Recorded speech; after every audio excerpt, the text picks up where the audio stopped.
सुबह के 7 बज रहे हैं और ये हैं आज के सुंदर नज़ारे। आज है हमारा डे 3 इन चंपावत और आज हम जा रहे हैं बाणासुर का किला और कोलीधेक लेक।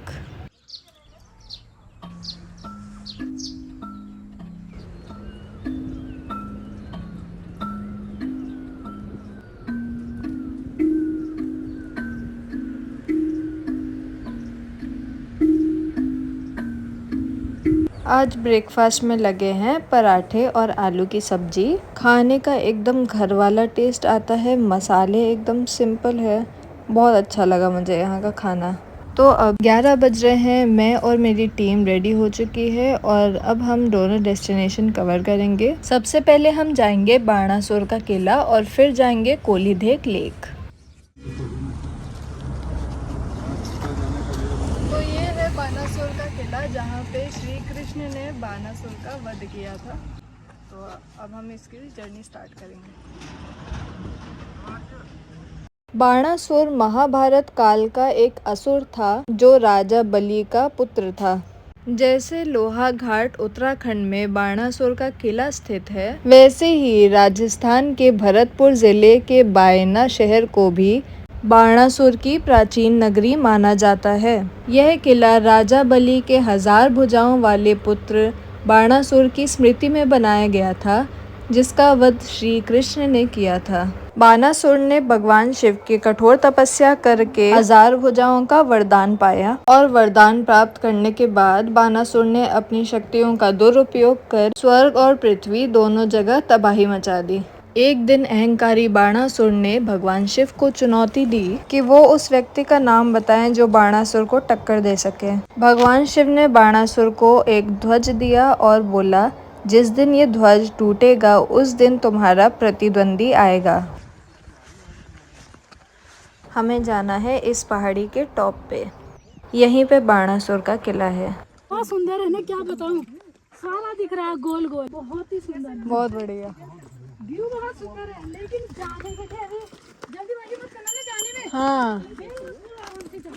हाँ, तो मैंने बताया था कि भगवान शिव ने बोला कि जब ये ध्वज टूटेगा तब तुम्हारा प्रतिद्वंदी आएगा। कुछ ही समय बाद पता चलता है कि बाणासुर की बेटी उषा और श्री कृष्ण के पोते अनिरुद्ध दोनों को एक दूसरे से प्यार हो गया है और दोनों साथ में ही रह रहे थे बाणासुर के किले में। एक दिन जब बाणासुर अपने राज्य का चक्कर लगा रहा था, तब उसने देखा कि ध्वज का खंभा टूट गया है। उसने अपने सैनिकों को आदेश दिया कि राज्य में एक अजनबी घुसा है, उसे खोज के लाएं।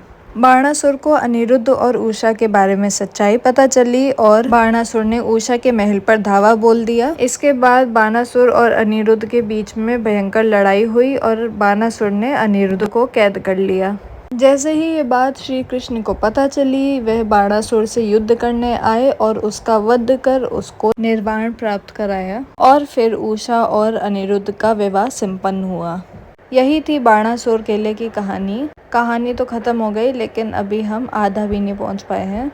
चढ़ाई काफ़ी सीधी है। मैंने एक्सपीरियंस किया है कि जब चढ़ाई हो तो एकदम आप जैसे बुढ़े लोग चलते हैं ना, आगे झुक के, वैसे चलो तो कम थकान होती है। ऐसे ही चढ़ाई ऐसे तो कम थकान होती है, और जिगजैग चलो तो और बढ़िया। मौसम साफ़ हो अगर तो यहाँ का व्यू पूरा बहुत सुंदर आएगा। सारी हिमालयन पीक्स दिखेंगी। ऐसे भी बहुत अच्छा लग रहा है और ट्रैकिंग में भी बहुत एडवेंचर लग रहा है। जब भी आप ट्रैकिंग करें तो प्रॉपर ट्रैकिंग शूज़ रखें, सनग्लासेस पहने, सनस्क्रीन लगाएं, ट्रैकिंग स्टिक रखें और गर्म कपड़े पहने। अखरोट का पेड़ है ये।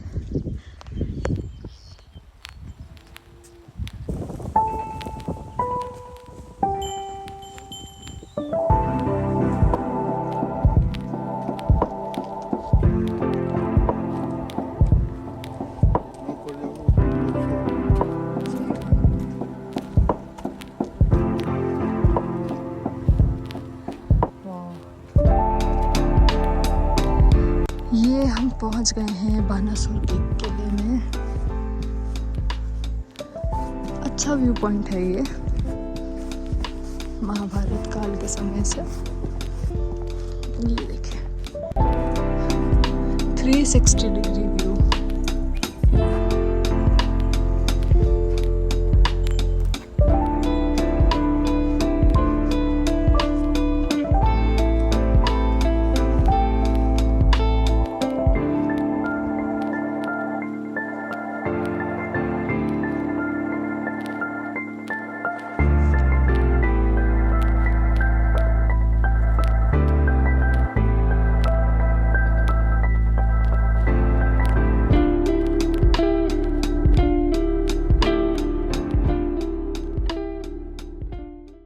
ये छोटी सी जगह बनाई है छुप के बाण मारने के लिए, युद्ध हो तो।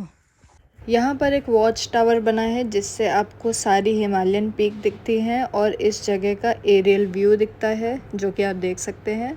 थोड़ा क्लाउडी है तो हिमालयन व्यू तो नहीं दिख रहा है। और पास ही में यहाँ पैराग्लाइडिंग जैसी एक्टिविटीज़ भी होती है।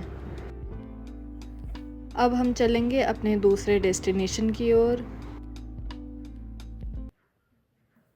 उल्टा उतरते टाइम आप ऐसे उतरिए तो आपके पैर में कम बल पड़ेगा, पैर का जो स्ट्रेस है वो चला जाएगा। और आप जिगजैग पैटर्न में भी चल सकते हैं, इससे आपके पैर में कम स्ट्रेस पड़ेगा।